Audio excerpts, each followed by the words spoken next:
My girlfriend awakened as an S-tier tank mech girl, and I awakened as a B-tier pilot. Perfect match to pilot her. But I dumped her in front of everyone at the contract ceremony, and partnered with a girl who got a busted S-tier electric scooter instead. Everyone thought I'd lost my mind. Little did they know this scooter had triple S potential, and I knew exactly how to level her up fast. 100 years ago, space rifts appeared out of nowhere, and countless monsters invaded. Regular weapons couldn't hurt them. Scientists developed genetic engineering just in time. This tech let women transform into powerful mechs. They're called mech girls. Men gain the ability to pilot mech girls. Strong pairs can unleash insane combat power. That's when humanity started fighting back. Recently, I took my mech to the battlefield and beat an S-tier beast with pure skill. I helped Sume over to the S-tier energy crystal, thinking if she absorbed it, she'd become the first S-tier mech girl. That's when my brother walked over, with his S-tier mech girl following silently. He gave me this huge hug, thanking me for saving him. I was about to say no problem, when pain shot through my stomach. I saw my brother and Sume embracing. That's when I realized Sume stayed with me, just to boost my brother's level. Mission complete, no need to fake it anymore. I pulled out my laser gun, before they could react, and shot the energy crystal. The explosion swallowed all three of us, but soon I opened my eyes again. I saw Sume on stage getting congratulated. I realized I'd been reborn 3 years ago. A screen popped up saying I got the infinite evolution system. It lets me see every mech girl's potential and evolve them infinitely. I saw Sume's potential was S-tier.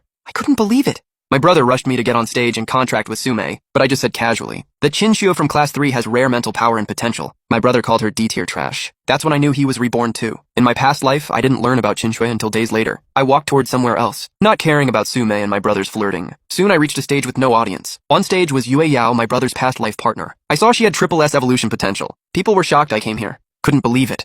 I ignored their whispers and said I wanted to contract with Yue Yao. My brother laughed so hard he doubled over, telling me not to pick her. I told him to mind his business. Yue Yao asked uncertainly if I really chose her. I walked straight onto the stage and confirmed my choice again. She cried and held my hand. Golden light shot into the sky. Everyone gasped when they saw it was a life contract. My brother laughed even harder. Because with a life contract, the pilot dies when the mech girl dies. So I can never change partners later. And the mech girl can't change pilots either. Since I didn't choose Sume, my brother contracted her himself. Back home, I opened the system, awakening.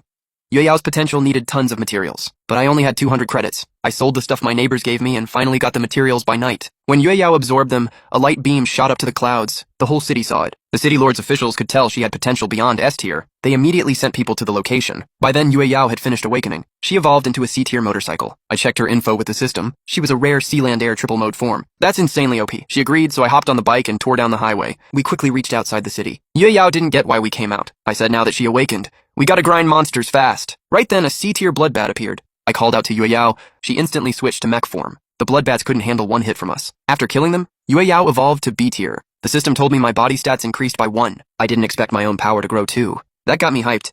After calming down, I thought about where to grind next. Then 2 demon hounds appeared. I told Yue Yao to fire the plasma beam cannon. Light flashed for a split second. Not only did the hounds turn to ash, but the ground melted into a deep trench. Yue Yao never imagined she could be this strong. I was about to comfort her when I realized we were surrounded.